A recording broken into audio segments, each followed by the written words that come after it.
Mëngjes të gjithëve, ja ku takohemi drejt për së drejti në Reze Dielli, sot kemi shumë këshilla. Këshilla praktike.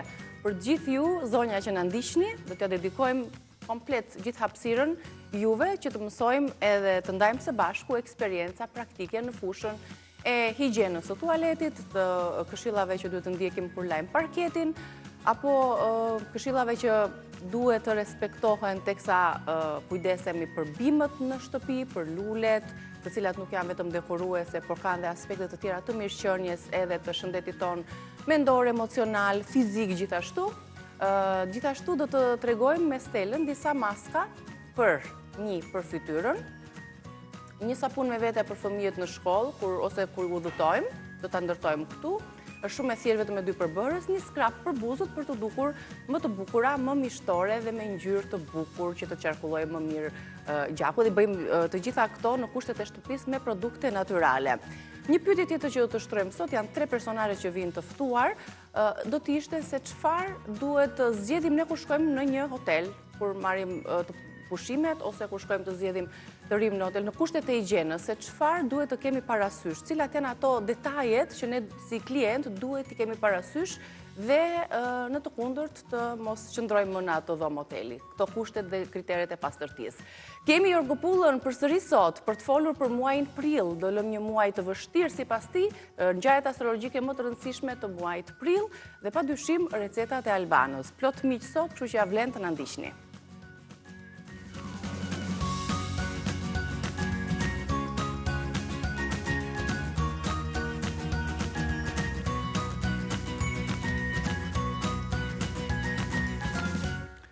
Për recetat me shije, me originalitet, edhe të thjeshta, me pak kosto dhe me Albanën që nuk i mungon asnjëherë energjia. Si të kam sot? Në më të mirën e mundshme, më çfarë? Ja, pra kjo është ku. Duke sikur nuk po e pranoj faktin që s'po vjen pranvera. Ja kështu, do ta sjellim me emision edhe nuk vjen, po goca me fustan me lule ka sjell pranverën. Nuk e pranoj dot faktin që të jetë akoma me re dhe me reshje. Megjithatë, ajo papa kur vjen vjen gjithmonë këtu gocë. Që kështu mbarojmë me vull zjarri jo nga Jorgopulla, po nga nona. Do ta thot ai pak më pas. E pyeta veçanërisht për Briciapin, ka shumë informacione tani astrologjike për muajin prill, nuk e di se ç'do të ndodhi, kështu që mezi po presim të ndajmë me publikun. Dgjoj, e ndjej që ai ylli im atje lart. Ka rezervuar ndonjë gjë të mirë këtu poshtë. Po, çfarë ka bërë planeti sot? Unë e ndjej që ti sot ke receta të mira me ngjyra. Men. Kështu që receta? Po. Gjë që është me domate, me qep, me speca. Një gatim shumë i thjesht. Pas ka dhe vezë. Ka dhe vezë, po ku të shkoj unë pa vezë, ti zbuloj fillimisht çfarë ka në total, se ka dhe këtë, ka dhe atë, pas ka dhe djathë, domethënë. Po ke thënë pranverën këtu, çfarë të duash bëj? Pranverë për të gjithë, shohim recetën se çfarë përmban menemeja. Është një recetë tradicionale, ka perime në të, ka proteinën e vezës, e padyshim përgatitet në tavë, ka dhe vezë. Duhen 4 vezë, 3 domate të pjekura mirë, ose mund të zgjidhni, Albana ka këtu nga këto pomodorët, po të pjekur mirë, një qep mesatare, një specë jeshil ose i kuq, dhe 2-3 lugë gjelle vaj ulliri, një lugë çaj spec të kuq pluhur, krip dhe piper sipas shijes, majdanoz i freskët për ta shërbyer në fund të recetën, djath i bardh ose djath kaçkavall, që kjo është opsionale, por që ne kemi sjell një djath të bardh dhe kushdo ka në shtëpi një copë djathi për t'ia shtuar dhe shijen e recetës. Dhe direkt në punën Nuk i marr sot vetë të kuqe, Vital? Po. Përgatisim qepën dhe specat. Specët i presim në rrethore, në disje, si të doni ju, se nuk është në një kusht i domosdoshëm se si. Këto janë mishtorë, prandaj dhe unë i zgjedh. I presim jo dhe trash shumë. Gjë që edhe shija ngelet, nuk tretet fare, po ta kaloj unë në blender, ose në kubik, pra më duhet zjerja, më duhet jetë gjysmë al dente më duhet. Marr pakës krip, kam shtuar ujin edhe vajin njëkohësisht. Këtu kam salcë domate, sikur se kam edhe salcë, të shpejtë të kuq. Për t'i dhënë atë shijen specifike. E dihet që salca në çdo gatim që hidhet duhet të piqet mirë. Të lëshoj ato substancat e veta, aromën dhe t'i lëshoj ngjyrën. Kështu pastroj dhe lugën. Duhet kjo me ujë, jo. Pra me pak ujë, që edhe bëhet edhe shplarja edhe...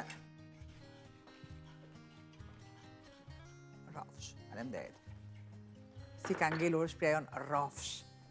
Dhe rofsh edhe faleminderit. Pra është... Sa doroj, thoshin gjyshet.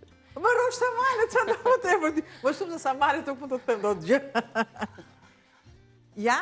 Do të tresi mirë salcën që të... është një tretje e një trajqme, jo me qepën, se qepa ka pjesët e veta, po që tjetë si puna e pastës, prandaj themi salcë. Ose dikur në formën e melhemit që vje si për plagës. Dikur shtu vepronin anet. Anet e thashmë që me erdi... Perdi kështu spontanisht. Po. Kështu është kur ndik telenovelat e kështu. Absolutisht jo. Unë jam kundër telenovelave, jam kundër. Ke lexuar ndonjë gjë kështu në gjuhë? Po më erdhi në Gjirokastritëshe, jo. Gjirokastritëshe i thonë po, ane. E lë të bëhet avash, duke i shtuar. Piperin e kuq, që e don, e ka gjanë fort. Nga e ka, si thuash, bazën kjo recetë? Në veriu, jugu, Shqipëri e mesme... Shqipëri e mesme, Tirana. I përshëndes dhe anvisët i Tiranës. I përshëndes, të gjitha anvisët i përshëndes, po sot letë marrë qikë ma hatër, Tiranën, si kurse... Ndalemi tek recetat që ka... Po, prandaj është. Kam domat, kam specat, 2 ngjyrshe. I kam prerë, se mbase thika, se kam quar thikën deri në fund.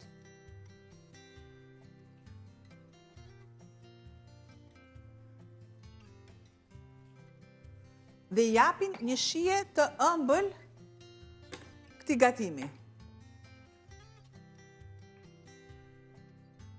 E përzie. Është momenti që unë shtoj pakës fare krip. Për specat.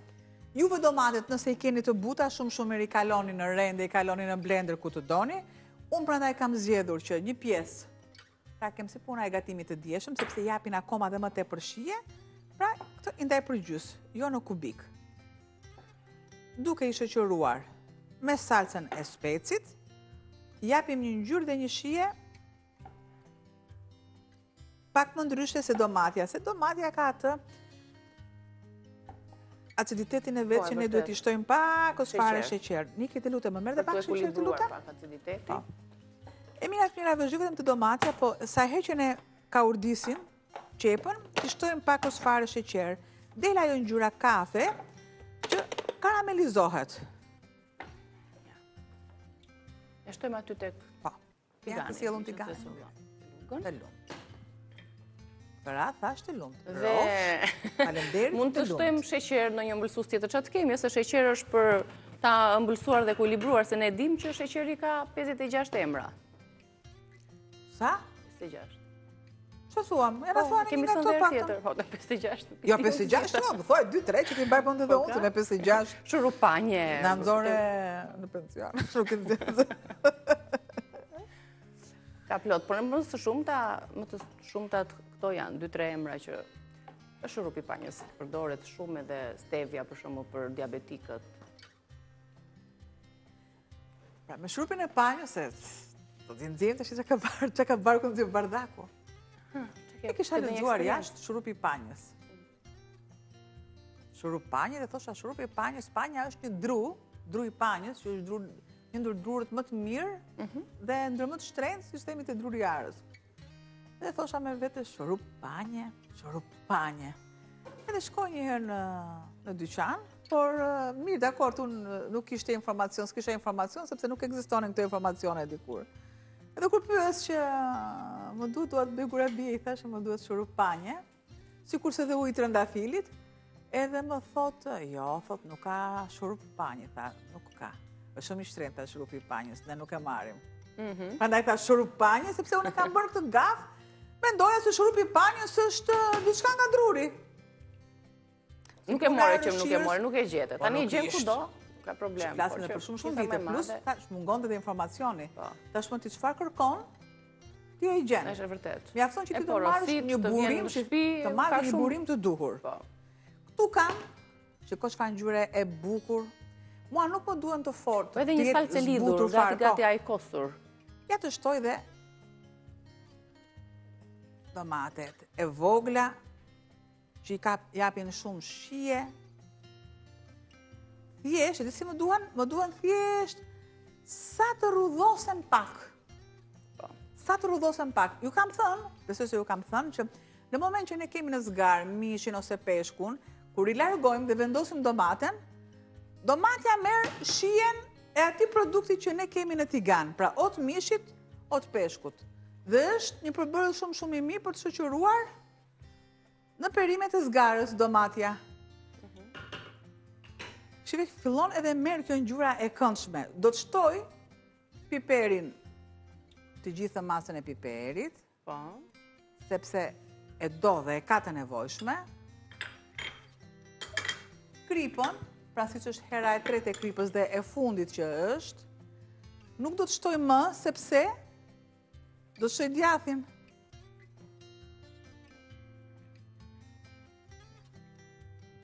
Po të duam ne. Vezët mund të shtojmë duke hapur folen ose grobzat, ose në të kundërt, rahim të bardhat dhe të verdhat i vendosin veç e veç. Po. Por kam kohë që të bëhen. Të zbuten pak edhe specat. I bëjmë gati po ashtu dhe djathin. Ne do ta lëmë në tigan ashtu apo do vendoset siç është në Atëre, merr vezën. Kemi mundësi edhe këtu në tigan apo jo? Ja, direkt këtu se s'kam për.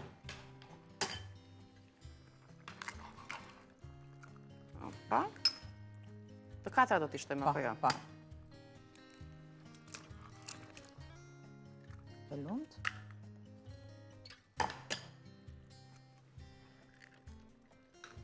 Edhe treta dhe fundit. Të lumt. Tani vezët sigurisht si përduan nga pak krip.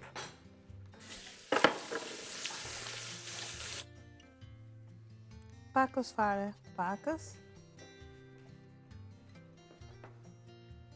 Derisa të mpiksen, si që veprojmë tek burania, për shembull, në atë fazë kemi. Ja. Pak djath të thërmuar, që e lëmë kështu të qëndroj në pjesën e sipërme të gatimit.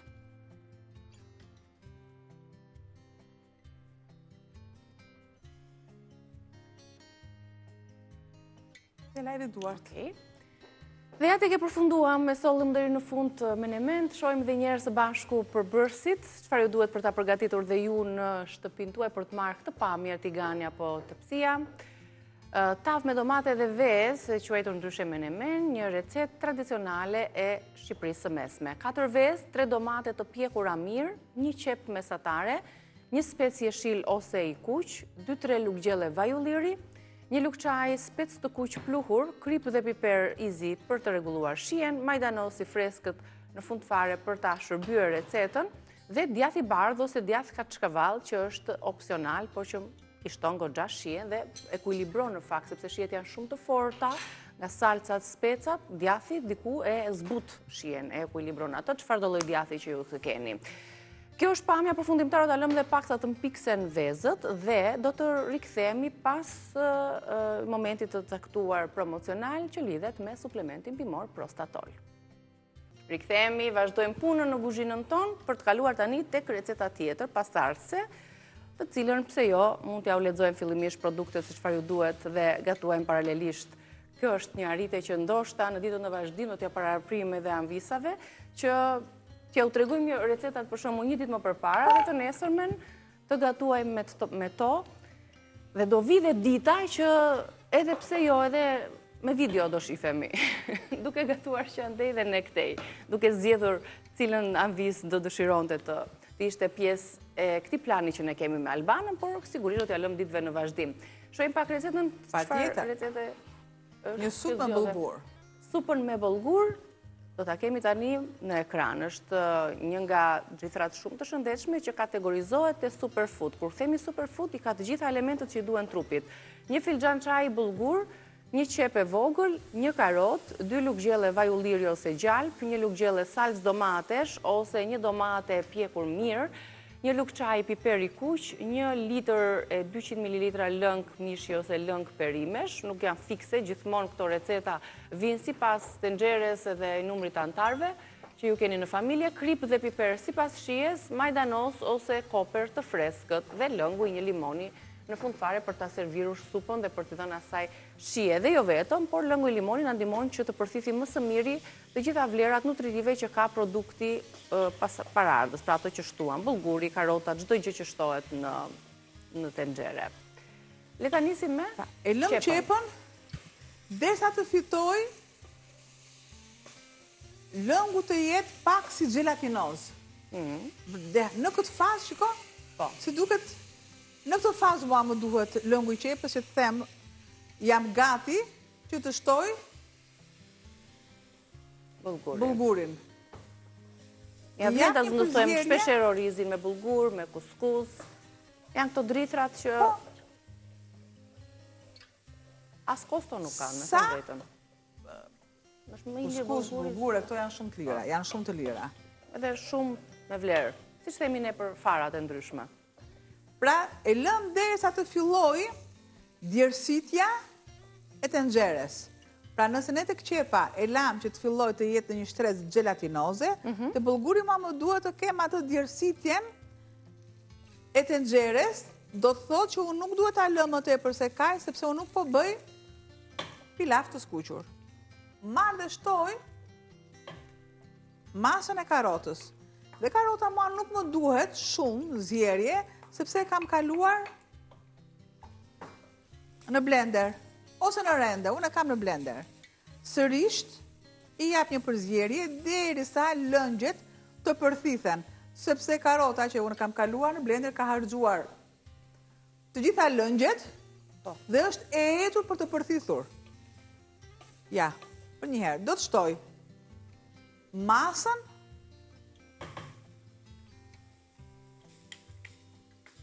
e salcës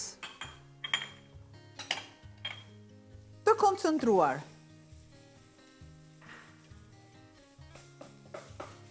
Duke e ndihmuar me pakës ujë.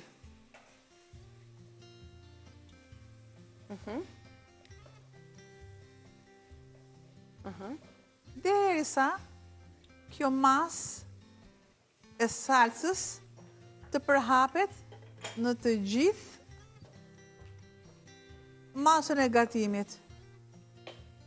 Shtoj ujë derisa masa të jetë e mbuluar, gjë që do të thotë e do të gjithë gjysmë litër. Do të shtoj masën e kripës.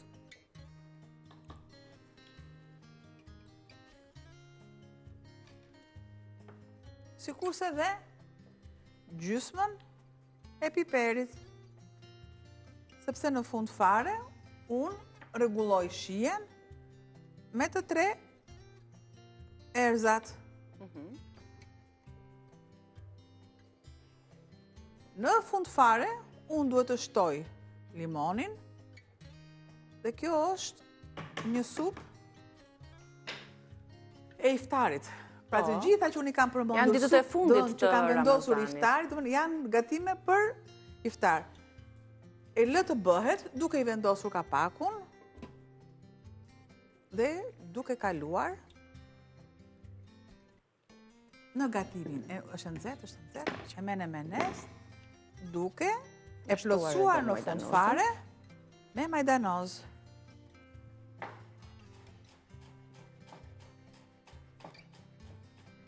Okej, na ka mbetur dhe pak minuta për pjesën e parë të kësaj hapësire.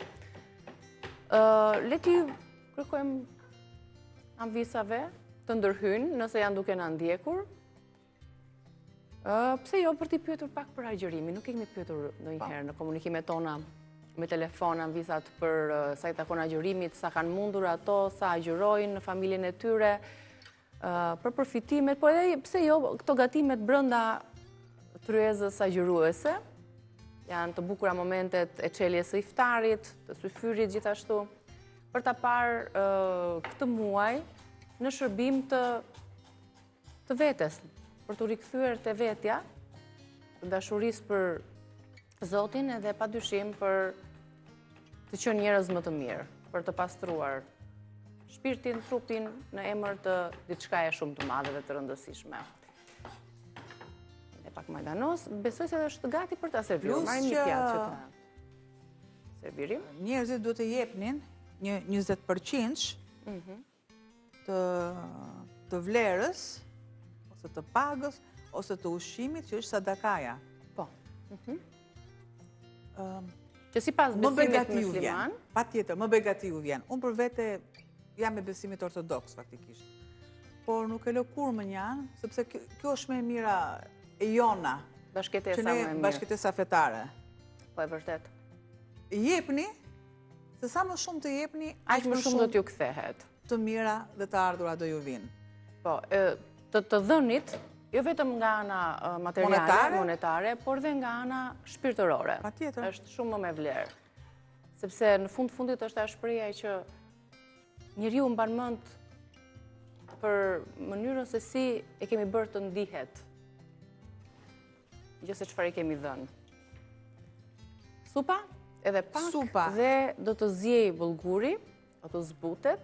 I lexojmë edhe një herë produktet tona të supës me bullgur, një recetë e shpejtë dhe shumë e shijshme, edhe shumë e shëndetshme. Edhe avujt që zën kamerën tonë, se janë avuj gatimi në sobë ka 2 tenxhere, kështu që është e kuptueshme.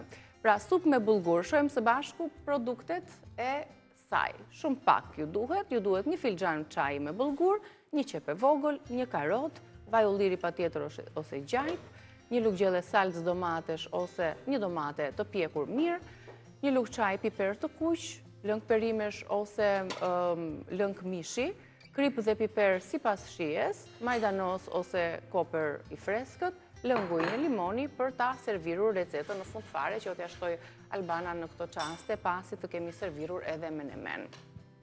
Sa ti servir recetat, unë po ta sill kafen, se është bërë tashmë një proces i pandashëm edhe kafja. Sot e do ta zgjedh vetë Albana çfarë kafe do të sjell, të zgjodha kapsulën Diva Merlin, se ashtu më ngjan sot edhe me stilin që e veshur. Roç, faleminderit.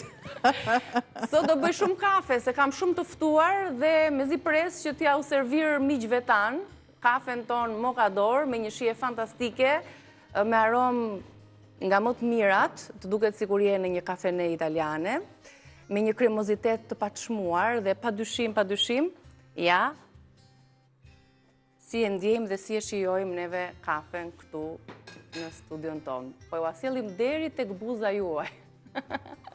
Një eksperiencë unike në fakt që po provoj me kafen Mocador, e cila ka që shumë vite në vendin tonë, Mocador Albania, drejt për së drejti me traditën, cilësinë, eksperiencën italiane të ndërthurjes, sepse kafja nuk është vetëm një pije, është një pasion i jashtëzakonshëm për sjellje më të mirë, duke ditur benefitet që ka kafja në shëndetin tonë, ndaj si një sistem i mbyllur që funksionon Mocador me kapsulat e mrekullueshme, shijet fantastike, larmishmërinë e kafes për çdo. Çfarë do lloj shije të keni ju, ja sjell Mocador për ta porositur për të shijuar një kafe në shtëpinë tuaj, në zyrën tuaj gjithashtu vjen me ekspresin M2 Deluxe, padyshim, duke konsumuar dhe duke marrë paketën me kapsulat të cilat janë të rëndësishme ekologjike, pas një kimikat të shtuar, të riciklueshme dhe që përmbajnë 7 gram kafe brenda. 3 ekspreset janë dispozicion sipas ngjyrës së kuzhinës tuaj, sepse i kombinojmë të njëre dhe jo në njerë, po bën mirë që aksesorët, mjetet elektroshtëpiake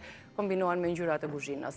2 recetat janë këtu të përgatitura nga e shkafta jonë Albana.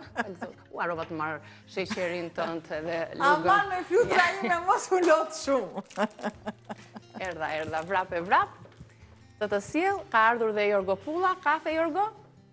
Oke, direkt tani. 2 recetat I keni në kanalin tonë në YouTube Reze Dielli. Bëni subscribe, vazhdojmë rritemi, bëhemi një komunitet I madh aty, komunikojmë, na ndiqni, na komentoni, na sugjeroni, padyshim për të gatuar dhe ne atë që ju preferoni, atë që ju doni. Mos harroni të konsumoni kafen Mokador, kudo për ekspresin në shtëpi, për kafen në lokal, gjeni ku është Mokador Albania, sepse jo sugjerojmë për shijen fantastike që ka. Kafe. Të bën mirë të mban me energji gjithë ditën. Kafe për merak. Dhe jo Kafe për merak. Dhe jo lafe. Një 2 lafe, ti vërë. Të bëftë mirë. Ti shijon kafe? Ja ju paqa. Unë po përgatis të radhës për t'ja servirur Jorgo Pullës, se do flasim pas publicitetit për horoskopin mujor të muajit prill.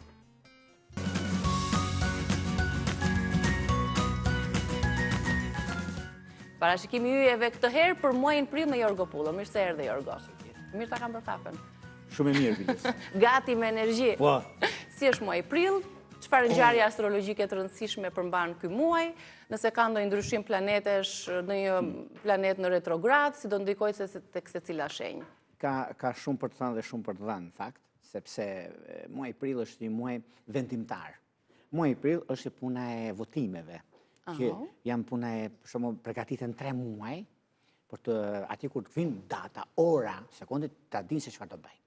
Është një tip harte që di se ku do shkosh. Pikërisht ky muaj ka një ndikim deri në tetorin që do vi. Dhe do ta shikojmë këtu do jemi. Sepse kemi shumë vota që do na japin planetet, do vilet në tetor. Po, sipas prilli muaj votimeve astrologjike. E kuptuam. Jo, nuk mund ta them dhe kështu, sepse ka disa gjëra të reja në lidhje me çështjet që lidhen me punën, lidhen me karrierën, lidhen me ndryshimet e tjera që do kemi tani tutje, ndikimi, pse e them këtë? Do shikoni, do më kujtoni, sepse tani do fillojnë gjërat. Kush gabon duhet të trokasë që ti rregullojnë gjërat. Kush ka marrë më tepër duhet ta kthejmë pa u dukur fare, ndjes është bërë gabim. Edhe shumë gjëra të tjera që do ndodhin. Kur do ndodhin këto çështje, se të lidhet shumë me çështja astrologjike, them unë, por është Mërkuri. Derisa të kthehet nga retrograd në rrugën e duhur, afërdita gjithashtu nga mesi muaj do ndodhin këto gjëra, por derisa të vinë me mesi muajit është një dallg shumë e fuqishme, një stuhi shumë e madhe që po vjen, edhe fillon ka filluar pardje mbas dite, edhe do vazhdoj deri në datën 27 prill të këtij muaji, të muajit prill, ku do të ndikojnë shumë gjëra në harkun kohor shumë shpejt dhe do ketë ndikime në banka, do ketë ndikime në çështjet politike, do ketë ndikime në edhe në Shqipërinë do të dashur sepse lidhet shumë ndikim planetar. Le të bëjmë një hyrje të vogël për sa i përket pikërisht këtij muaji, sepse ky muaj është muaj intensiv që shikon ardhin e pranverës dhe disi është me hezitim. Mërkuri deri më 6 prill dhe afërdita deri më datën 13 prill do të jetë në retrograd. Pastaj gjëra do të ndryshojnë. Kemi Mërkurin që është komunikimi, kemi afërdita që është planeti I dashurisë, ekonomisë, stabilizimit dhe ndryshimeve të mëdha që do vinë. Prandaj e thash që duhet të jemi me këmbë në tokë, të jemi shumë të kujdesshëm, çfarë bëjmë dhe çfarë themi dhe kujt ja themi. Sepse një fjalë që është gabim është më mirë për këtë muaj në shumë gjëra duhet të dëgjojmë. Pra të flasim, mos flas goja para mendjes. Dhe këtu është një problem shumë I madh që neve ballkanasit e kemi dhe bëhemi peshman pastaj më vonë, por duhet pasur kujdes sepse nuk kapet më. Ajo që do të kemi tani, hëna e plotë datës 13 prill që kemi, do të thotë në 13 prill, po. Bani shënim për gjëra të reja. Hënën e plot, po, dhe ndryshimi që do të kemi sepse dhe me datën 13 prill kemi Marsin dhe afërditën që kthehet nga retrograd në rrugën e duhur. Kemi dhe këta, dhe të gjitha këto kemi marrim frymë lirisht nga gripi që kemi kaluar dhe e kalojmë deri atëherë, është puna e Covidit. Prandaj duhet pasur shumë kujdes, të jemi të vëmendshëm për gjërat që do ndodhin. Pra këto janë pak a shumë si hyrje të muajit. Një përmbledhje për çfarë do të ndodhi dhe do presim nga prilli. Tani ti marrim me radhë të gjitha shenjat. 12 shenja janë, kështu që nisim me Dashin. Dashi. Motoja e Dashit për muajin prill është veprimi fillon dhe ecim përpara në mënyrë dinamike. Do thotë që tani fillojnë gjërat, mund veprojmë në punë, në karrierë, në ndryshime të mëdha që vjen në muajin prill. Dhjetëdiqi i dytë i shenjës së Dashit, që është duke zhvilluar fillimisht një mosbesimi që ka pasur Dashi, se ka pasur edhe shumë ndikime planetare në këtë aspekt, por vjen një moment tani që gjërat rregullohen. Gjithashtu, ka të bëjë shumë me ndikimin deri nga mesi i prillit, ku kemi ndikimin e Mërkurit tek Peshqit, që do të thotë Afrodita, gjatë këtij muaji nxit që të gjërat të bëhen më shpejt. Në datën 16 prill, ku Mërkuri ndryshon shenjë dhe ndikon shumë gjërat të reja në fushën e punës, ata që kanë një punë 5 vjeçare për shembull dhe është në përfundim të një kontrate, para se të flas me televizionet, do kem kujdes të sa gjëra. Përmbledhja e muajit. Çfarë do të ndodh me televizionet? Se është komunikimi. Do të jenë shumë kujdesshëm sepse disa gjëra mund të dalin sipërfaqe ku nuk është mirë, do të dëgjojmë ne këtu do jemi. Në këto gjëra për të jetë kujdesshëm. Ajo që do të kemi të bëjmë, në datën 18 prill, ku sundimtari Marsi kalon pas shumë muajsh në Luan. Dhe kjo do të thotë që Dashi, kur në shenjë zjarri kalon prapë, se Marsi është guvernatori i Dashit, por kalon në Luani prapë në shenjë zjarri, ku ka një ndikim shumë të madh në këtë aspekt. Meqense në vazhdimsi, në takime, në çështje që kanë bërë në dashuri, duhet të jenë të vëmendshëm mos të nxitohen në marrje vendimesh të rëndësishme. Për ata që janë jashtë, sidomos të shenjës së Dashit që janë në Gjermani, për shembull, në çështje dokumentacioni, vjen një moment ose që ligjore do të ndodhi tani afër dhe ka një mundësi që të bëjnë një aplikim ose diçka që është në favorin e tyre. Kemi gjë tjetër për Dashin? Këto janë për Kjo ishte për prillin e Dashit, kalojmë tek Demi. Demi. Motoja e Demit është mos lejoni që tensioni tepërt të shkojë më tej. Tensionet, çdo gjë që kemi probleme ose çështje kësaj natyre, mos i çojmë në shtëpi. Në shtëpi të bisedojmë, të rregullojmë. Jashtë duhet jemi korrekt në shumë gjëra. Dhe Demi është shejtoke. Demi do të thotë ekonomi, Demi do të thotë stabilizim. Meqense këtë 3 mujor, janar, shkurt, mars, nuk kanë qenë aty ku duhet në fushën e ekonomisë dhe kanë pasur shumë probleme dhe shumë bërryla të mëdha që nuk e kanë lejuar që në rolin drejtuesi sidomos. Tani vjen një moment i ndikimit pozitiv, që ka të bëjnë pikërisht tani. Meqense Demi muaji fillon me Afroditë që lëviz në retrograd dhe ndikimi që kanë bërë do të thotë miqësitë, do të thotë mundësitë, do të thotë e drejta e tyre që do të triumfojë, mbas datës 13, ku ka një mundësi shumë të artë në fushën e punës së tyre, edhe pse do bëjnë një ndryshim mbas datës 13 në lidhje me hyrjen e Marsit në Luan, që është me datën 18, do të thotë që marrëdhëniet familjare, qofshin ato të punës ose të karrierës ose familje ose pasurie pa lujshme, do të rregullohet dhe do lëvizin nga puna, se ka një moment për lëvizje nga puna këta, por meqense ka të bëjnë tani në këtë periudhë me hënën e re, që ndodh në 27 prill, ku kemi hënën e re, dhe ndikimi që ka të bëjnë në fushën e punës së tyre, në lidhje me karrierën, por një ndarje që kanë pasur në fushën e anës shpirtërore, sidomos që kanë qenë me ujor, duke se tani rregullohet. Për personat që të shenjës së Demit, që kanë bëjnë shumë me Anglin, për shembull, që kanë bëjnë me dokumentacione ose kanë bëjnë me disa çështje ligjore, penali që kanë pasur probleme, vjen një moment tani i rregullimit dhe i zhbllokimeve të drejtës së tyre dhe përfitojnë përfaqësinë. Është një mundësi e hartë që ata që kanë këtë probleme të tilla, është në të mirën e tyre që ata me personin e ligjit, avokatin, të bisedohet sepse mund jetë një zgjidhje. Të dhjetëdiqit të dy do të jenë pak të vëmendshëm në lidhje me disa biseda që do bëhen në fushën e karrierës së tyre, por edhe pse mund të ikin nga qytet në qytet tjetër, por është një mundësi shumë e artë për të zhvilluar, rregulluar gjërat e tyre. Kalojmë tek binjakët. Binjakët kanë si moto, për sa përket këtij muaji, juve vetë përcaktoni marrëdhëniet dhe vlerat e punës suaj. Të tjerët duhet ju vlerësojnë. Atëherë, ata e dinë ku janë. Binjakët po të vini re në nëntor të 2024-s, deri në fund të shkurtit të 2025-s, kanë kaluar shumë probleme, binjakët, kanë kaluar dete, kanë kaluar oqeane, kanë kaluar lumej, dhe tani nuk mbyten në përrua. Vjen një moment tani që është koha dhe momenti më perfekt.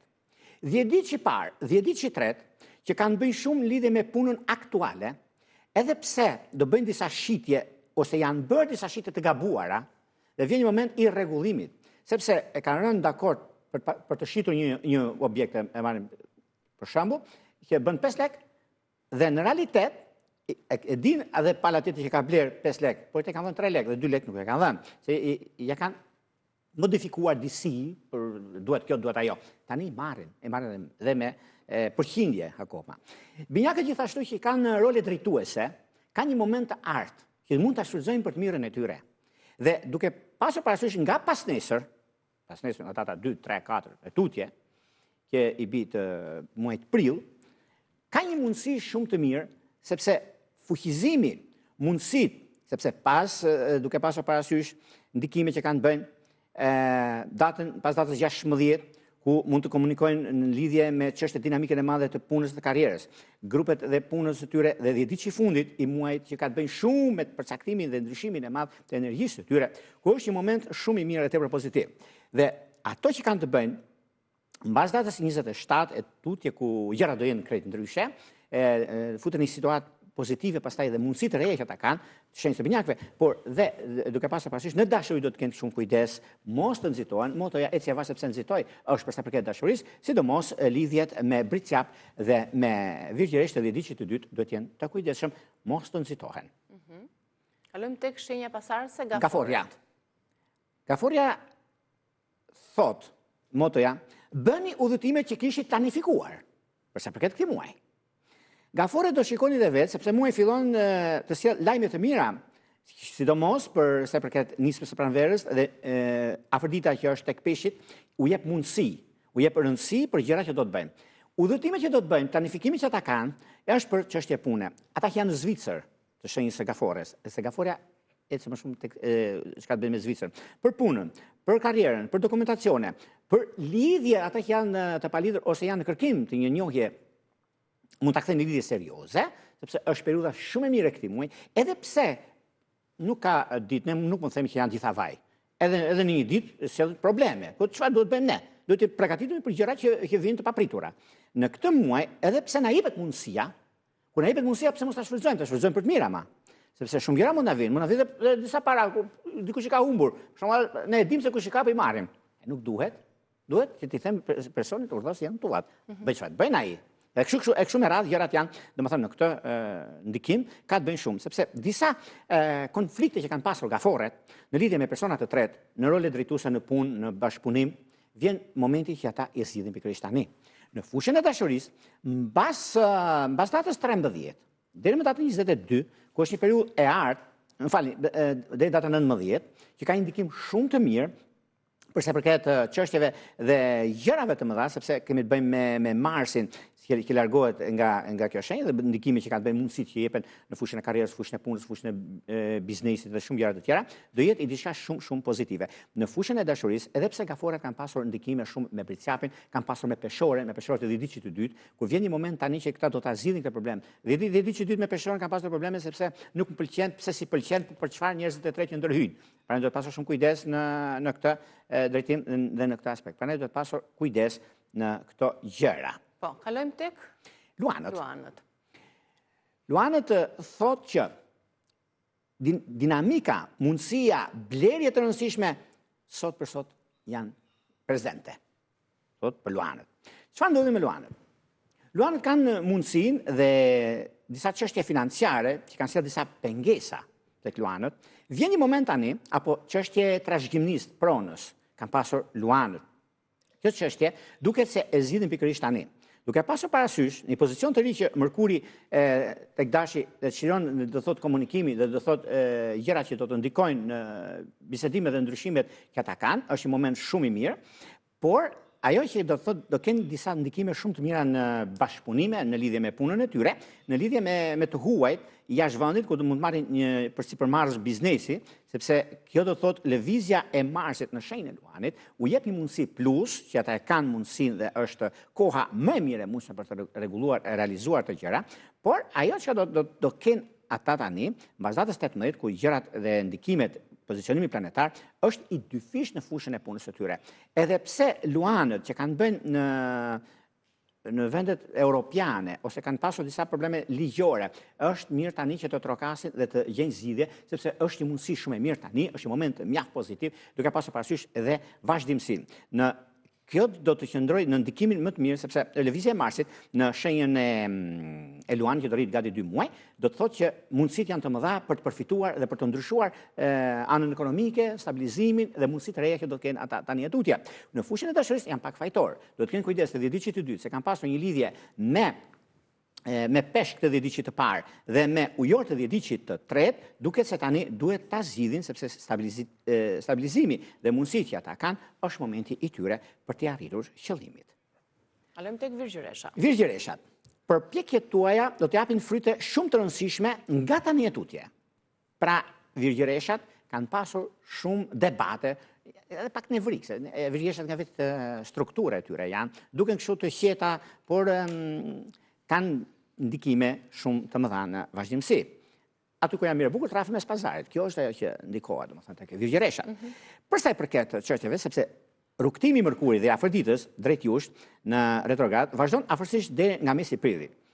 Pastaj, mbas kësaj periudhe, në këtë ndikim të dyfisht universi, ju jep më shumë kohë për të kujdesur në marrëdhëniet dhe në martesa dhe partneritete, në të rëndësishme, çështje pune dhe jo vetëm kaq. Për të korrigjuar disa mangësi nga e kaluara, nga data 16 prill, Mërkuri dhe nga 13 prill Afrodita kthehet në kursin e duhur, ku do të thotë ndikime, favorizime, mundësi të reja që kanë të shenjës së Virgjëreshës, ku do kenë mundësinë e punës, do kenë rritje një jo përveç punës që bëjnë, do kenë dhe një burim të ardhës të dyta, ku është një mundësi shumë e ardhë, duhet ta kapi tani trendin, sepse dhe mundësitë që kanë, është momenti i mirë për punën, për ekonominë dhe stabilizimin e saj. Po, në lidhje me çështjet shpirtërore, lidhjet që kanë të bëjnë me lidhjet me britqap, lidhjet me gaforet e dhjetëdiqit të dytë, ka një mundësi të mirë, edhe ata që kanë një njohje, ata kanë lidhje serioze, është momenti i tyre dhe mundësi të arta që ata kanë, dhe është pikërisht kjo kohë që ata do t'i stabilizojnë në anën e tyre. Por më mirë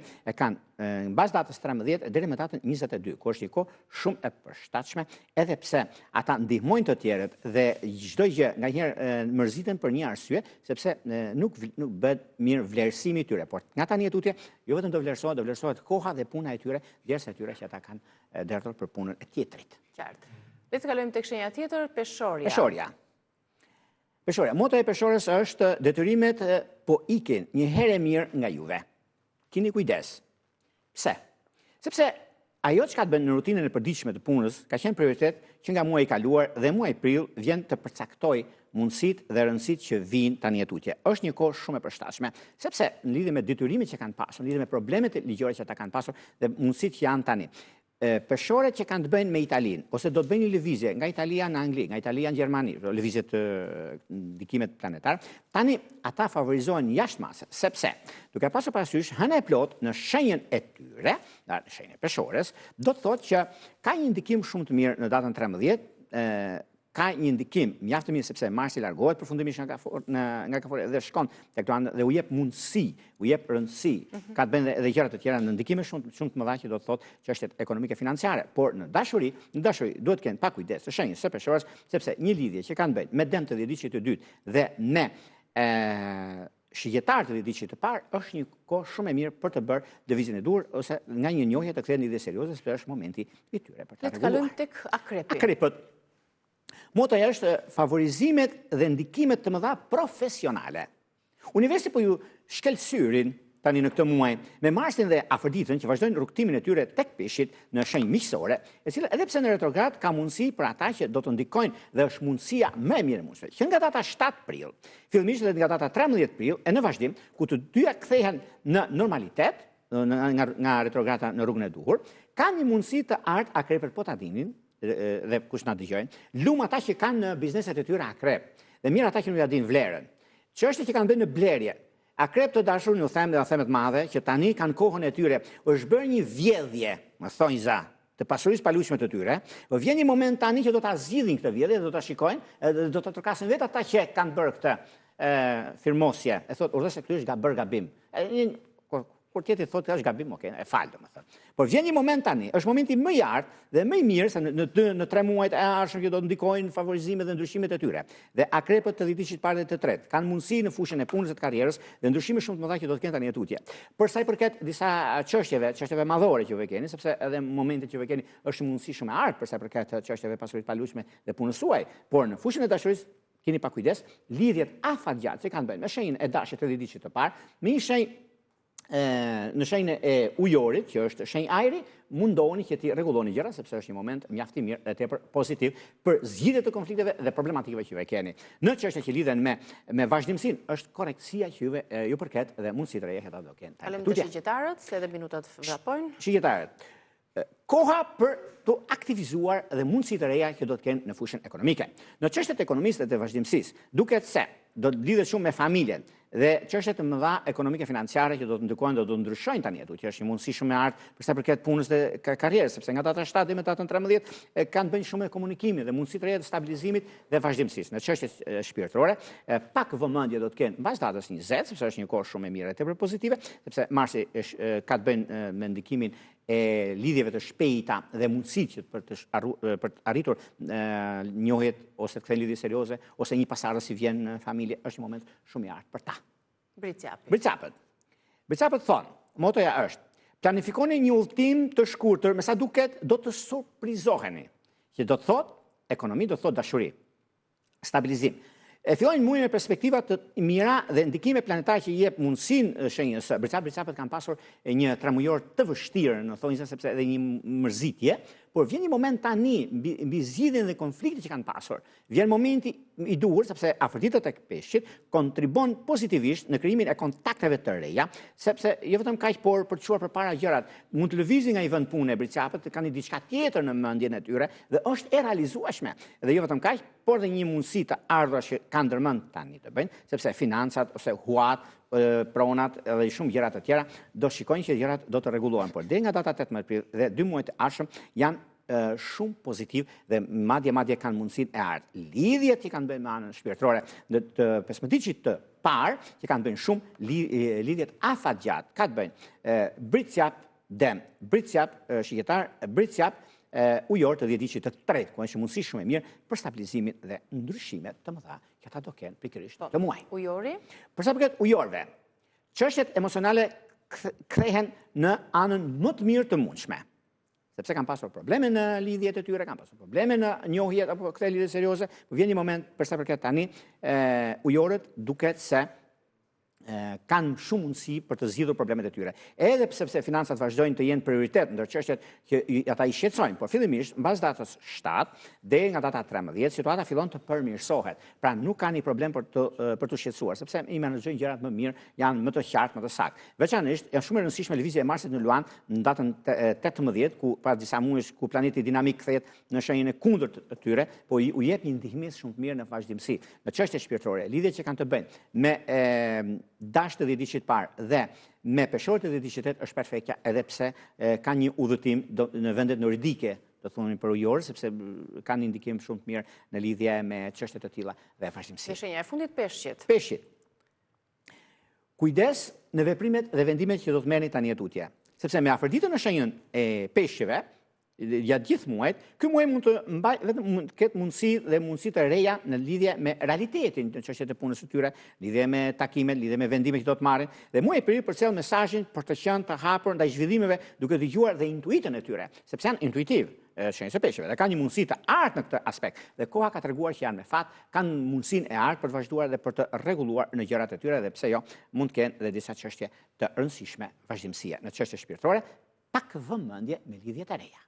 Faleminderit Jorgo për shpjegimin që ju bëre shenjave për muajin prill. Do të jetë gjithë hapësira e dedikuar horoskopit në kanalin tonë në YouTube Reze Dielli. Shihemi patjetër të hënën e ardhshme me Jorgo Pullën, pas pak do të jemi së bashku sërish.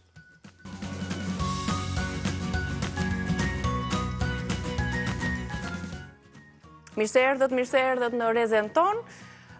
I vetmi që ekziston në vendin tonë, që merret me higjienën, i vetmi mashkull, që edhe këtë e proklamon, trajnon stafe, si trajner higjiene në për hotele, por edhe flet për këshilla të përgjithshme praktike në fushën e pastërtisë, është Riges Rusi. Mirë se erdhe, Gjersi. Faleminderit shumë për ftesën. Faleminderit shumë, të bëth mirë kafja. Faleminderit, ja. Për të folur shtruar qartë, për ca punë shtëpie, Kemi shumë sot. për ca këshilla të vlefshme, për zonjat që na ndjekin dhe zotrinjt, sepse dhe zotrinjt ka zotrinjt që bëjnë dhe punë. Sidomos fundit janë futur pak. Janë futur në pastrim gjithë. Janë meshkujt apo femrat kështu më të dhënë pas ju jepet më shumë? Nga ana profesionale janë meshkujt. Profesionale. Pastaj shumica janë zonja, po profesionale janë meshkujt. Ne kemi si detyrë, si punë. Po. Dhe hajtë për ta bërë të punë e kaq, po nga ana profesionale janë djem, meshkuj që janë më të fokusuara dhe bëjnë punën më mirë. Në 3 pika do të ndalemi sot. Te gabimet që bëjmë kur pastrojmë parketin në shtëpi, sepse ka shtëpi që kanë pllaka, ka shtëpi që ka parket. Kush është më higjienike në shtëpi? Kush qëndron më e pastër, pllaka apo parketi? Shikoj, janë dy gjëra ndryshe. Pllaka është më e pastër sepse pastrohet më shpejt.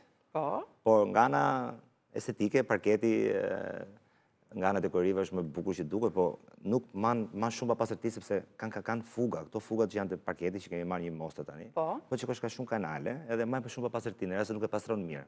Që shumica e rasteve ju e dini shumë që me një shtup thjesht e lajm nga ana në mënyra gabuar, këto mushen me pastërti, ti kujton se po pastron dhe nuk pastron asnjëherë saktë. Pra, gabimi është cili edhe gabimi është, pra, mënyra e larjes të një parketi, po të shikosh, në rast se parketi i ka kështu vizat. Okej, duket në vizë e ka këte. Po, duket. Ndërkohë zonjat lajnë kështu. Ndërkohë duhet lajnë nga ana siç janë vizat e parketit që mopat të pothitet me kanalet që ka dhe të pastrohet jere mirë. Ndërkohë, nëse lanë të kundërtën, ti thjesht i merr pluhurat nga këtej i çon nga ana tjetër dhe i bllokon ato porët dhe bëhet një shtresë e bardhë, ku ti pastron dhe thatë, thua pse u bë e bardhë. Sepse pluhurat akumulohen nëpër kanale dhe ti duke se pastron, ndërkohë ato janë po aty. Ndërkohë, nëse lanë në mënyrë siç janë ujrat, pra kanalet e parketit, pastron dhe higjienizon nga ana perfekt. Qartë. Po me higjienizues, me pastër nga ana është pllaka. Plakat. Që kanë dhe më të thjeshtë procesin e pastrimit. E kuptova. Tani, për larjen e parketit, cilat këshilla do t'ishin me vlerë? Çfarë t'i shtojmë asaj kovës me ujë aty brenda, në një detergjent? Sa e mirë shtrydhur duhet jetë lecka, sepse di që kur është e njohëm më shumë, fillon dhe fryet, çfarë do lloj parketi të jetë dhe nuk i bën mirë lagështia e madhe leckës, pa u shtrydhur. Ndodh kjo gjë, që me mopën, me shtupën e gabuar, me kova të vogla, nuk arrin ta shtrydhësh 100% leckën. Dhe ç'a ndodh, kanë ansoret që ka parketi ku pothitet me njëra tjetrën, nëse marrin lagështirë dhe ujë, ato fryen me kohën edhe prishet. Dhe kërcasin kur ecim. Po patjetër, sepse merr lagështi, lëviz nga vendi vetë dhe gjëra të tilla. Ndërkohë, nëse përdor mopa që janë profesionale për parketin, që janë më thjeshta për zonat për ta pastruar, nuk le as pa pastërti, pra edhe pluhurat i merr njëkohësisht, por edhe la njëkohësisht. Pra, ne deri tani e kemi pastruar parketin me leckën e gabuar? Me leckët e gabuar, pra ato shtupat e thjeshta. Nuk e di kemi bërë foto diku. Kjo këtu të të filmi tjetër, se kemi një përballë që pastrojmë cimenton tonë. Vdes për këto. Kush vdes ti? Unë. Pra, po të shikoni, me që po është e pastër, këto nuk arrin të shtrydhen asnjëherë 100%. Edhe është ajo që thash që te kanalet pastaj nuk i mbledh. Lëshoni edhe lagështirën aty, po edhe... Po, edhe tek fuga anë është lagështi edhe e dëmtoj parketin. Kjo është për pllakën e mirë për shembull? Për pllakën është e mirë, por kjo është për pllakën me shkëlqim, sepse është tip peshiri. Po, ndërkohë ka tjera lecka që janë me fibra të ndryshme, që janë për pllaka të ashpra, për çdo lloj pllakë ndryshme ka dhe shtupa ndryshme. Ne nuk i dimë këto gjëra dhe marrim një shtup dhe hajt pastrojmë. E kemi për të gjithë. Dhe sa shpesh duhet ndruar. Ndërkohë lecka e dur, shikoj pak leduollin që kemi. Mopa e dur është ajo. Ajo është për parketin, pra po të shikoni. Kjo është lecka mopa e dur që është në leduollin ton për pastrimin e parketit. Për shtëpi, për biznes, për çdo gjë është perfekte dhe nuk lodhen zonjat, por kapet e sipërfaqe më të madhe. Merë dhe grimcat më të vogla. Po, si që thashë, ato gjë më të vogla, ajo i pastron, pra. Dhe është më thjeshtë. Sa shpesh duhet ndrohet lecka? Më jep ta çoj te vendi tani se ju duhen një stafit. Me lëmë do ta marr gjithkohë, s'ka problem. Në rasti konkret. Ti me këto ke ngelur ke gjithë të kohë. Ngelur bëra kaq vite. 15 vite. Mopat që pam nga ekrani, pra profesionalet, nuk kanë nevojë ndrohen sepse lahen. Mund t'i lash lavatriçe. I heq lavatriçe dhe i ke shumë përdorishme, mund të shkojnë edhe një vit. Ndërkohë shtupat të thjeshta nuk mund t'i lash lavatriçe sepse ka atë plastikën edhe mund të dëmtosh edhe lavatriçe, por dhe gjërat tjera që do futesh brenda. Kështu që ato e kanë çdo javë, çdo 2 javë mund t'i heqësh. Ndërkohë mopat nga ana profesionale shkon më shumë, zgjat më shumë, një pastrim më të mirë dhe rrit drejt zonja ku pastron, nuk lodhet, kap më shumë sipërfaqe dhe fut në çdo cep që ka shtëpia, ambienti, pra hapësirat poshtë divanit, poshtë krevatit, komodinave, rafteve që ka. E kuptoj. Në lidhje me detergjentët që duhet të përdoren për pastrimin e parketit, cilat janë të gabuara, sepse tregu na ofron pafundësi detergjentësh. Po flasim për biznes apo për shtëpi? Se janë dy gjëra. Për shtëpi. Pastaj kalojmë te biznesi se kemi halle të tjera te biznesi. Mjafton që të zgjedhim produkte që nuk kanë aroma të forta, po, të kenë pH të ulët, pra pH jo të fortë, acidesh edhe E lexojnë në paketimet e që diçka që nuk e bëjnë, për du ta plaka. lexojnë se çfarë po marrin dhe për ku du ta përdorin, pra pH-i është shumë i rëndësishëm i produktit. Dhe nuk Mos duhet të përdoret bëjnë ace, as bëhet kuptohet fjalë, se pH-n e kanë kudo. zbardet edhe. Unë kam pa dhe parketin që lajmë ace, kështu që Ashtu? po patjetër. Po Madje edhe produktet mix. natyrale, për shembull uthulla, limoni, Janë kujtoni, soda. perfekte, janë për shtëpi, japin zgjidhje shumë të shpejta dhe shumë mira për zonat e shtëpi, por nuk janë për biznes. Ti mund pastrosh në shtëpi me udhë, me sodë, janë gjëra fantastike dhe unë e bëj vetë shpëtimin ndonjëherë, sepse është ekologjike, pra pa kimikate fare. Por nga ana profesionale duhet të jetë produkte profesionale dhe nga ana biznesi flas më shumë, nuk duhet përdorin këto se nuk duket bukur me një hotel pasi pastrosh me udhë, me sodë ose me limon se nuk shkon. Duhet të jenë produkte profesionale. Por, me që më pyetet e parketi, duhet të jetë pH-i I duhur për detergjentin. Për detergjentin dhe nuk duhet të bëj shkum. Se nëse bën shkum, nuk e di ai pluri bar që krijohet mbrapa, është nga shkuma kur thahet.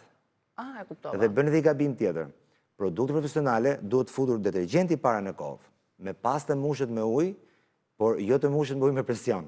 Por që të mos krijohet ajo shkuma. Bravo, edhe ti ke bërë dhe mix njëkohësisht detergjentin bashkë me ujin. Nëse fut ujë para dhe fut detergjenti mbrapa, më që të futësh tupën ose mopën. Nga presioni do krijohet. Jo, e ke marrë me njëherë gjithë detergjentin që ke hedhur. Ose faca që hedhin detergjentin tek shtupa. Po, edhe hapin e tek shtupa mbaron. Edhe i ke shenjë. Pra hapi parë është hedhja detergjentit, pastaj uji pa presion, më pas shtupa. Dhe pastaj bëhet një mix e gjitha edhe ti ke gati për të pastruar. Shikoj, janë detaje që duken si të parëndësishme, por që ndikojnë në cilësinë pastaj të punëve tona dhe në parket, sepse zëndrojnë parketin për shkak të këtyre gabimeve të vogla. Nëse do ta dëmtojnë dhe ndrojnë, përdorin ace. Tek pika po e vërtet. Kalojmë tek pika e dytë. Aça përdoret në tualet, besoj. Po është e dëmshëm për shëndetin tonë. Cilat janë gabimet që bëjmë ne në pastrimin e tualetit? Sa shpesh duhet pastrohet tualeti? Çfarë nuk duhet bërë në gjatë pastrimit të tualetit, e të tjerë e të tjerë? Unë e shoh edhe nga ndjekësit e mirë reagimin që marr, pra nuk e kuptojnë dot që nuk duhet të lash tualetin me ujë të bollë që mirë e para. Sepse ç'a ndodh? Sprekasin çdo gjë, marrin atë muaj e gjitha dhe marrin atë të dushit edhe vetëm ujë. Po, edhe atë të kabinën e dushit? Gjithçka, vetëm me ujë. Ndërkohë uji që i bollshëm që i hedhin nëpër tualetë don shumë kohë që ta shplajnë. Dhe i lodh më shumë dhe fund fare nuk pastron, po edhe dëmton. Dëmton fugat e pllakës, dëmton cepat e dyreve, parketin te dera ku ndan me tualetin. Dhe këto nuk i mendojnë. Ndërkohë zonat thonë që ne pastrojmë më mirë kështu. Dhe kjo është mënyra e gabuar. Nuk pastrohet sot me ujë të bollshëm, por vetëm me piceta. Spucatore, sprekat, nëse ka kalk, duhet marrësh detergjentin e dur, po jo që të jetë i dëmtueshëm për njeriu edhe për materialet që ka tualeti brenda, dhe ndërkohë vetëm me piceta ke mbaruar punë. Nis nga kabina e dushit dhe përfundon te dera, sepse ndodh edhe kjo që e nisi nga dera, lavamanin, biden, ndërkohë vjen te kabina e dushit dhe bën humbin kohë brenda në tualet, ndërkohë nis nga kabina e dushit, i merr me radhë dhe del jashtë. Sepse s'mund të bëhet bideja para pas kabina e dushit, edhe për shkak të leckave, të cilat sipas ngjyrave kanë edhe ato, e kemi trajtuar edhe një herë tjetër në ambientet tuaja të biznesit. Duhet të jenë kodifikimet e ndara, të kuqet janë për tualetin, se tregon rrezikshmëri, picetat mos ngatarohen te tualeti që mos dalin në dhomë ose në kuzhinë, s'mund të marrësh tualetin tani, picetën e tualetit dhe të lash kuzhinën, se ke marrë mikrobet dhe bakteret, i ke çuar në kuzhinë. Kështu që janë gjëra që i ndan me zona. A është zgjidhje që po përdor ujë të nxehtë, sepse me ujin e nxehtë po largoj të gjitha mikrobet nga tualeti? Unë e rekomandoj shpeshherë. Ujë i nxehtë deri diku. Më fal, doja të pyesja për ujin e nxehtë edhe tek larja e parketit. Nuk duhet me ujë të nxehtë parketi. Keni kujdes, se kam bërë unë këtë gabim, po fillon dhe dëmton më keq. Dëmton edhe i heq madje edhe shkëlqimin e lartë. Po, edhe heq edhe shkëlqimin e drejtë. Ujë nxehtë mund të përdorësh në tualet, por në disa vende jo në gjithë tualetin. Madje ujë nxehtë heq edhe pa pasur kollaj dhe pa përdorur detergjent.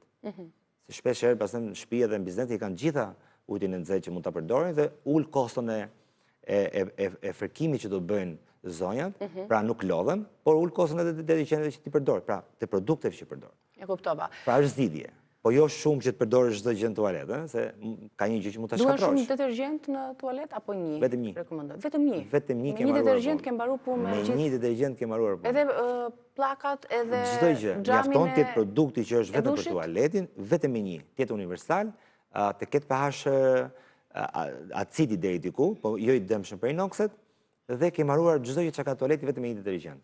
Gjithmonë te profesionale. Gjithmonë edhe duke patur parasysh çfarë uji na vjen në robinet, nëse ai uji është glicirol dhe kalk dhe që zë ato. Sa bukur e the. Zonja tani ç'a bën? Hedhin detergjent për të që kriprat e kabina e dushit. Po. Okej? Pra ai uji ka këto kripra. Ndërkohë hedhin prap ujë më pas. Edhe ndërkohë bëjmë një proces me 3 herë. Prandaj unë them që nëse përdor adinkalk të mirë, vetëm me piceta ke marrë punë. Po. Dhe edhe sikur e bën këtë gabim, të paktën të thahet kam përshtypjen apo jo, me një du ta thajmë me picetën e duhur, janë duhet jenë 2 ngjyra. Një mikrofiber pambuku për lavamanët edhe hidrosanitare që janë, edhe një e kuqe prapë për xhama.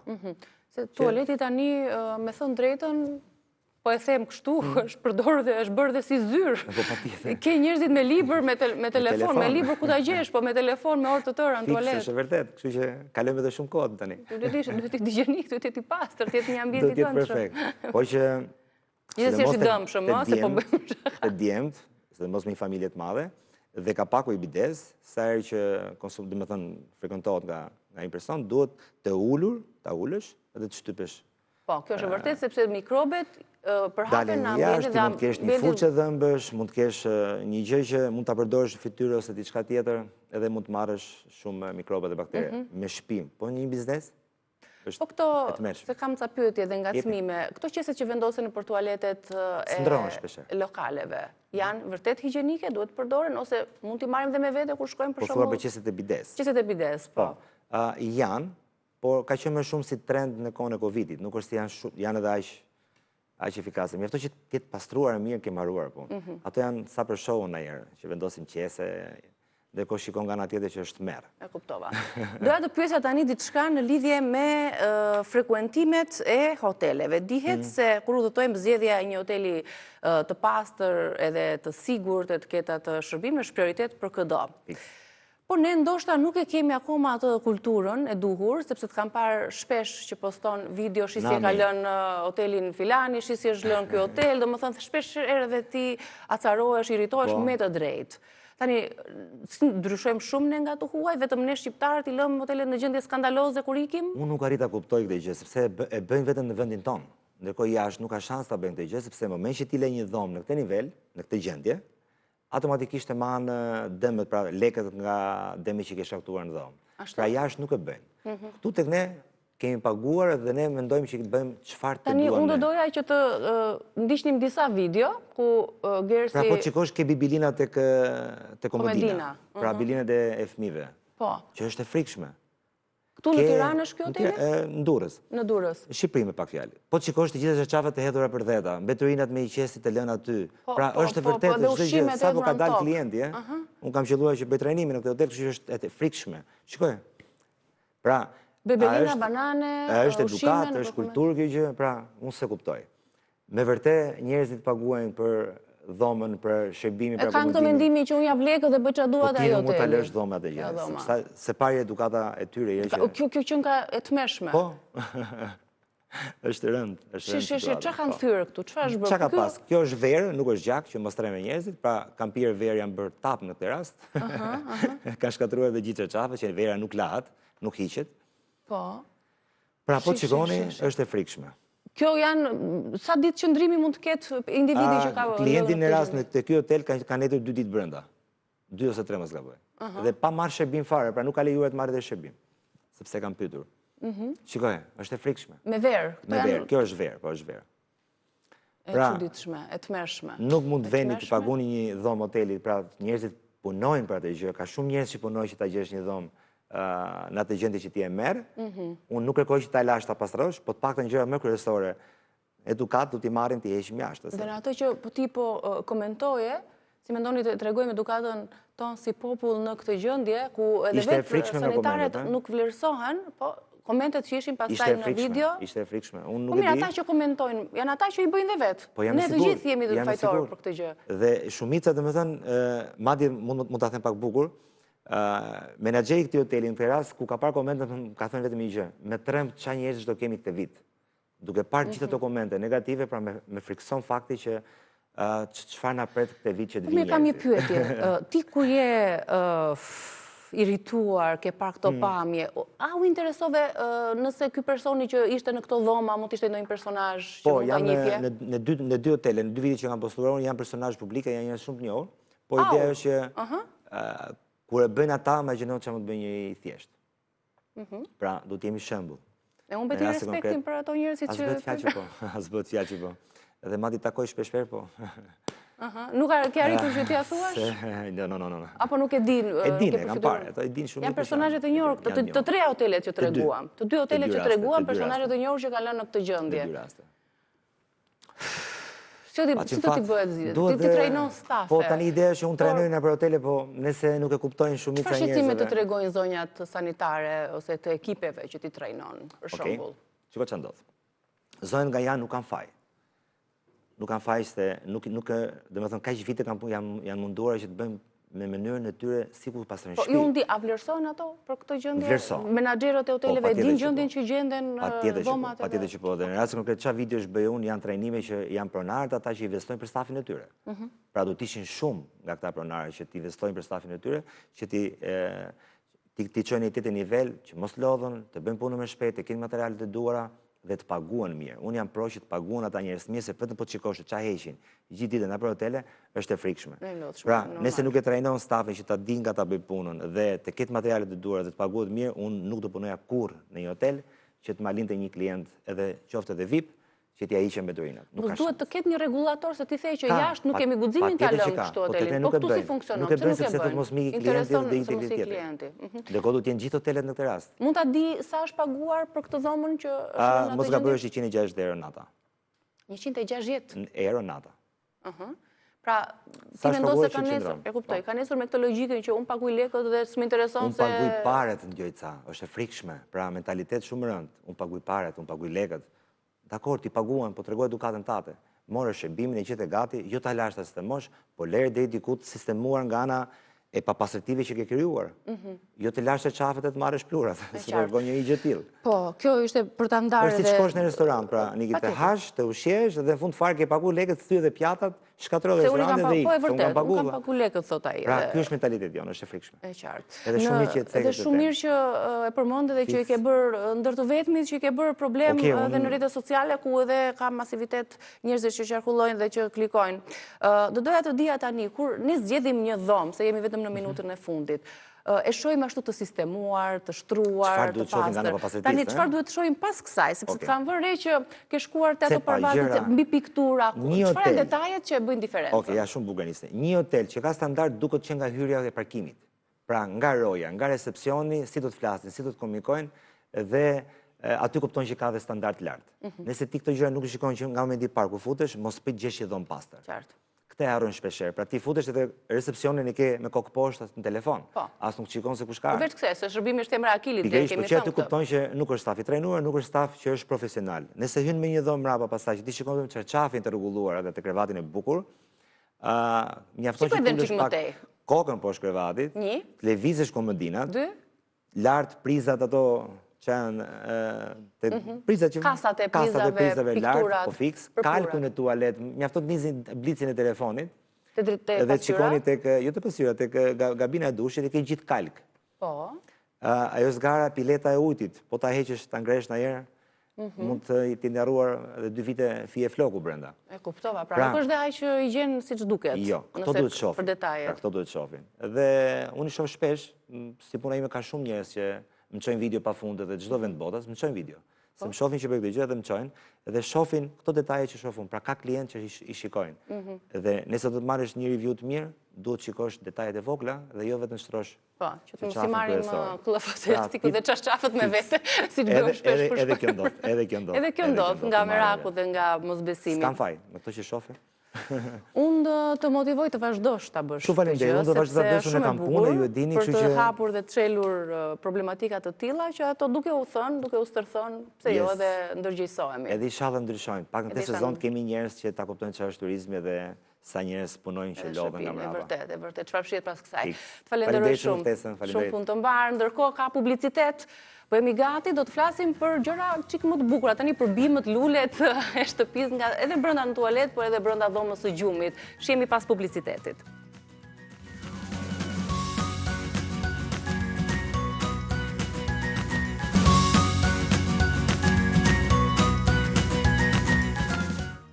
Mirë se erdhët, do të flasim për bimët, për lulet e shtëpisë, sepse ato nuk janë vetëm një element bukurie apo estetike në ambientet tona, në zyrë apo në shtëpi. Ato ndikojnë drejt për së drejti në energjinë tonë. Së brendshmi, në pastërtinë e dhomës, ndikojnë në humorin ton, pra kanë shumë elemente që duhen diskutuar rreth luleve apo bimëve që vendosim të mbajmë në shtëpi edhe në zyrë. Shpeshherë nuk kujdesemi siç duhet, nuk i ndrojmë pleun kur duhet, po sezoni i fertilizimit kur është, po si duhet kujdesemi që ato të mos vyshkem, si duhet i mirëmbajmë lulet dhe bimët e tjera në ambientin ton, do të diskutojmë me Eva Ikonomi. Mirë se erdhe Eva, kënaqësi që të kam këtu, shumë këshilla të vlefshme kemi marrë prej Evës edhe prej faqes së saj të Facebookut prej vitesh ku jep këshilla për një shtëpi të ngrohtë, të rehatshme, të pastër, siç e duan zonjat tona. Po, shumë vërtet. Ky pasioni për këshilla përveç graphic design ka ardhur paralelisht apo rrugës kështu?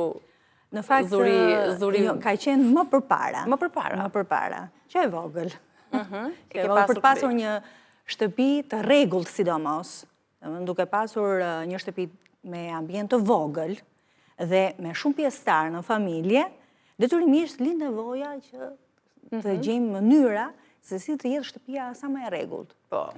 Edhe këto këshillat besoj që qarkullojnë, edhe këshillat e vjetra të gjysheve, edhe këshillat që qarkullojnë në rrjetet sociale, duke qenë se je pjesë e tyre, padyshim që të kanë influencuar gjë që e ke përcjell edhe tek të tjerët.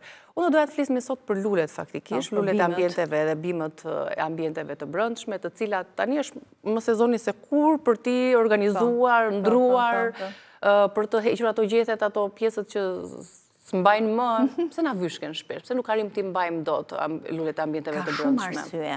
Ka shumë arsye, sidomos bimët e ambienteve të brendshme, se të jashtme nuk kanë ndonjë. I kanë elemente, diellin, pastaj ujin. Po, i kanë. Kurse këto kanë shumë naze. Pra, vetë njerëzit në fakt e kanë këtë manin për t'i ujitur sa më shumë. Dhe ky është gabimi i parë njerë. T'i ujisin sa më shumë, por duke qenë brenda, normalisht nuk kanë diell, kuptohet, kalben. Pra duhet ditur sasia dhe shpeshtësia. Ku do t'ja shtojmë ujin? Po edhe duhet zgjedhur, besoj, jo të gjitha lulet janë për ambiente të brendshme. Sigurisht, po. Kuptohet, janë djetë se cilat janë, domethënë, janë aloe vera, bimba e jetës, zambaku i paqes, bima i gjarprit, që është zambaku i paqes dhe bima i gjarprit, janë shumë të dobishme. Edhe madje edhe në ambientin e gjumit, në dhomën e gjumit. Janë shumë të dobishme për njeriu. Unë e thash dhe pak më herët që jo vetëm për anën e estetike apo të bukurisë që na jep lulja në ambientin ku ne vendosim, por shumë njerëz i zgjedhin dhe për vetit që ato kanë, jo vetëm për pastrimin e ajrit të dhomës, por kanë edhe disa përfitime që familja ka nga mbajtja e luleve në shtëpi. Cilat mund të jenë ato?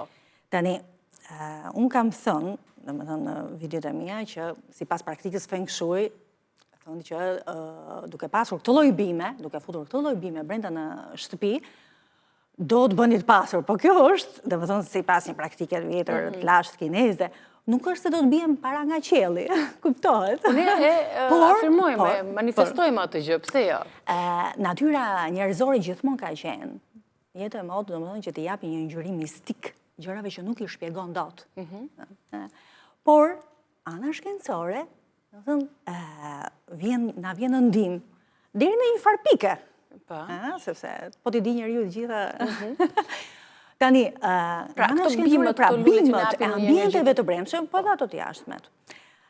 Sidomos këto të brendshmet lëshojnë disa lëndë organike, substanca organike, të cilat na bëjnë neve, domethënë, të ndihemi mirë, me plot kuptimin e fjalës. Për shembull, ne nuk arrim ta kuptojmë se si përmes aromës. Kryesorja është fitoncide, është një substancë organike shumë e domosdoshme dhe e nevojshme edhe për njeriu. Ajo e lëshon vetë bima. Ato e lëshon vetë bima për të mbrojtur veten nga sëmundje të ndryshme, edhe nga insektet, nga baktere, nga korpulla. Por njëkohësisht na bën mirë dhe neve. Bukur. Mund të përmendim cilat janë këto bima apo lule që duhet i përzgjedhim për shkak të këtyre vetive që kanë? Po, siç thash, aloe vera shumë e mirë, bima e gjarprit është shumë e mirë, zambaku i paqes, janë shumë të mira, dhe Kjo, nefriti në Shqip, që e kanë e di njohin zonjat, por nuk e di se çfarë fshihet pas tyre, përveç pamjes. Do të thënë, këto janë shumë të mira. Ka dhe lloj edhe fieri asparagus është shumë i mirë. Do të thënë me fije të holla. Po, që nuk kanë nevojë dhe për shumë shërbim apo jo. Nuk ka nevojë, edhe ujitja bëhet një herë në javë. Një herë në javë, sidomos në dimër. Në dimër çdo 10-12 ditë. Do të thënë, edhe orkidea shumë e mirë. Mbahet. Por këto duan një farë drite jo të drejtë për drejtë. E duan dhe një rreze drite, do më thënë. Jo dielli, drite, në duhet bërë dallimi. Që kanë qëndruar për gjatë gjithë dimrin dhe pjesa e nxehtësisë, e temperaturës së dhomës, ka rëndësi për këto? Temperatura, edhe këtë duhet shumë e rëndësishme kjo anë. Nuk duhet të jenë në rrymë ajri, as të ftohta, as të ngrohta, as poshtë kondicionerit, apo nëpër korridore. Nuk duhet absolutisht. Ndryshe do të thahen, ajo rrymë ajrit ja merr lagështinë. Do të thahet, do bien gjethe, do të thënë, janë shumë delikate. Bimët e ambienteve të brendshme kanë shumë naze. Po mirë, çfarë ndodh, se kam dëgjuar shumë zonja që thonë, jo, nuk më ecën lulet, as në balkon, as në shtëpi. Ka ndonjë problem me shtëpinë apo me sa po do e thoja? Po. Është vendodhja. Në qoftë se nuk të ecën në këtë vend që e keni vënë, në një cep apo në ashtu, ndroj vendin, qoftë edhe 2 metra, 1 metër larg, pozicionit fillestar. Po. Unë kam pasur vetë fikusin, kisha 6 muaja më tepër, nuk më lëshonte një gjithë, nuk më lëshonte. Nga balkoni kjo ka qenë, sepse nuk zhvilloheshin. Pak afër derës së balkonit, direkt të lëshoj. Brenda muajit. Interesante, po si ke shpjeguar këtë lëvizje? Kjo është lëvizje beft me një pak me centimetra për lëmë më tutje? Po, sepse donte më tepër dritë. Okej. Domethënë ky ishte një rast i veçantë, donte më tepër dritë. Dikush, për shembull, që thotë, s'po më bën, çoj afër një drite. Ose ka shumë dritë, vere pak më brenda dhomës. Shpjegohet me atë teorinë feng shui që e tregove? Ka ndonjë lidhje me këtë pjesën që lulet që s'rriten në shtëpi? Kjo është shkencore, nuk ka të bëj fare. Për pjesën e energjisë, shpjegohet diçka në lidhje me lulet që nuk arrin të lulëzojnë në shtëpi? Duan kujdes. Ardhmërinë dhe fatin, pasurinë. Ato janë gjallësa, jo është gjë gjallë. Po su kujdese. Që ka një inteligjencë edhe bima. Sigurisht. Ka një memorje edhe bima. Bota shtatëzore, bota bujmore. Normal. Nëse flasim pak, ndoshta tani është momenti koha kur zonjat e shtëpisë kujdesen për t'i ndruar pleun luleve, për të mbjellë lule të reja, për t'i shtuar, le themi, balkonit ambienteve. Dua të saktësoj një gjë në lidhje me ndërimin e vazove ose po të dheut të vësho. Pra duam t'i japim një ngjyrë tjetër ose të marrim një vazo tjetër. Ka vazo plastike? Po. Ka vazo prej balti? Vazo prej balte është më e mira. Më e mira edhe qeramika. Në plastike, sidomos tani kur i nxjerr në diell, ato nxehen plastika. Nxehen dhe nuk janë të përshtatshme. Dikon dhe në tharje ndoshta të rënjve apo. Sa do të ujitësh përsëri e mban ato nxehtësinë. Dua të them dhe një gjë tjetër se ka shumë gjëra për të thënë, por meqsa për tharjen, e mira është që qoftë në bimët e ambienteve të brendshme, qoftë jashtme, sipas mundësive kuptohet, ujitja e mira është të bëhet nga poshtë.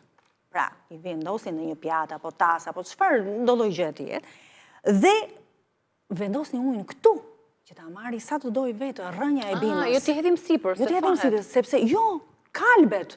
Sepse duke hedhur shumë, ti hedh më shumë se ç'duhet. Pra, kuptimin e kishat e gjethet, nëse e ujisim. Jo, gjethet nuk e pun me gjethet. Gjethet nuk duhet të ujisin gjethet. Anvisat, sa anvisat tona anvisa janë, dhe zonja shtëpi e mbeten, po i shoh që marrin atë enën që ujitin lule dhe e ujitin me gjithë gjethe, lule, rënje, gjithë. Gjethet madje, është dhe një gjë tjetër, se dalin nga kjo sjell këtë. Gjethet në ambientet e brendshme, sidomos, se jashtë bie shi i pastron vetë. Po. Pluhuri ndikon për keq. Sidomos te këto që janë me gjethe. Pra ka një kundërveprim nga ajo që thamë më përpara. Po, duhet pastruar dhe pluhuri. Si kur pastrojmë plurat e shtëpisë dhe plurat e gjetheve të luleve.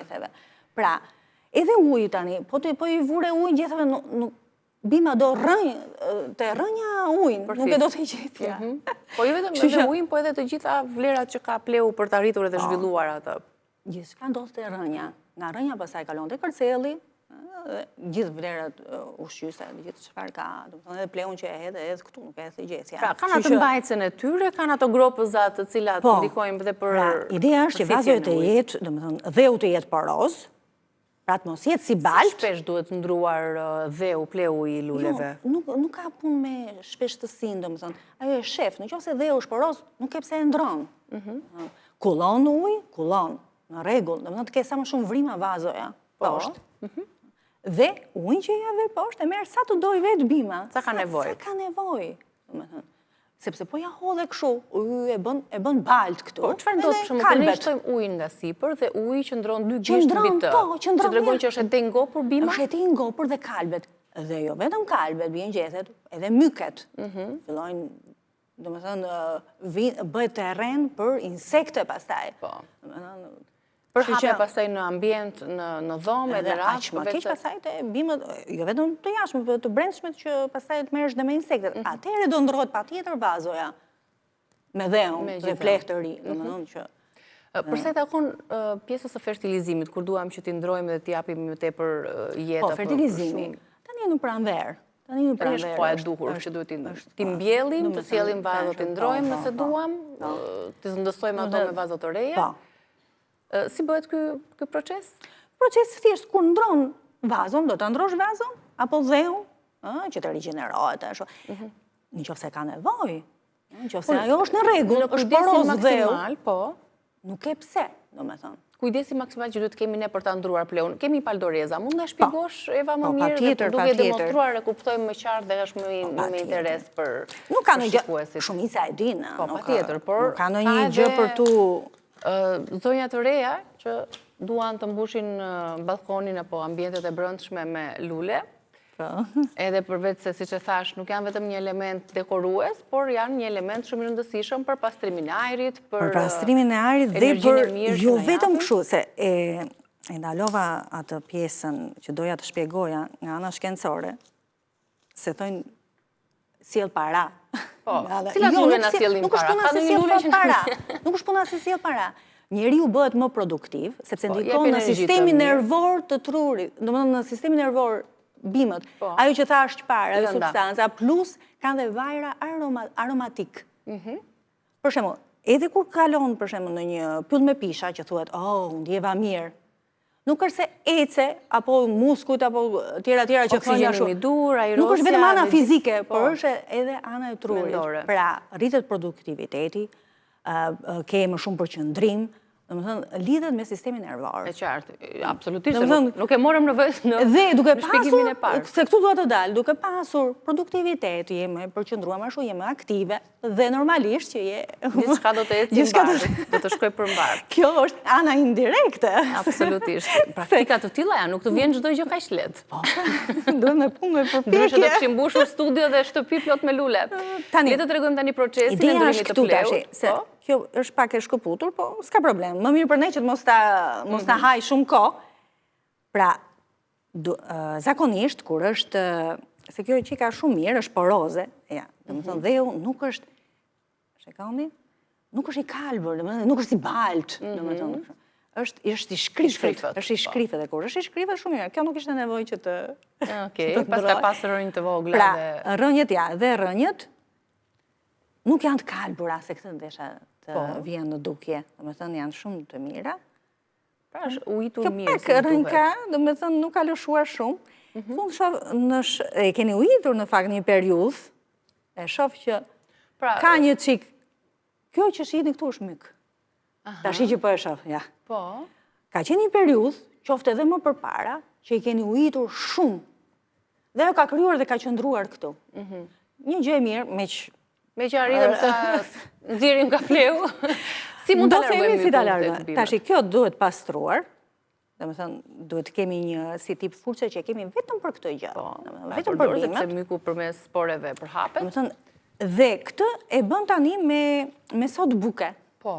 E spërkat edhe gjethet edhe këto që ti hiki. Po pra si e ke pastruar nga myku? Se kam vetit që ta ngjisi dhe të kaloj tek rrënjët e tjera. Ja, edhe këtu, me sa po shoh. Shiko si është. Dhe shiko, kjo po bia, ja, ra, i gjethja. Sepse normalisht është dëmtuar. Kemi përmendur shpesher, Eva, nuk e di sa e ke provuar ndonjëherë në shtëpi në balkonin tënd që ti shtosh tek pleu, të shtosh këto lëvozhgat e vezëve të thata, pluhur, si ushqim shumë i mirë, banania, lëkura, gjithashtu. Por më e mira që kam provuar dhe vetë, me thënë, se gjithmonë unë i provoj vetë gjërat pa flasë, kot në ajër. Janë lëvoret e kikirikëve.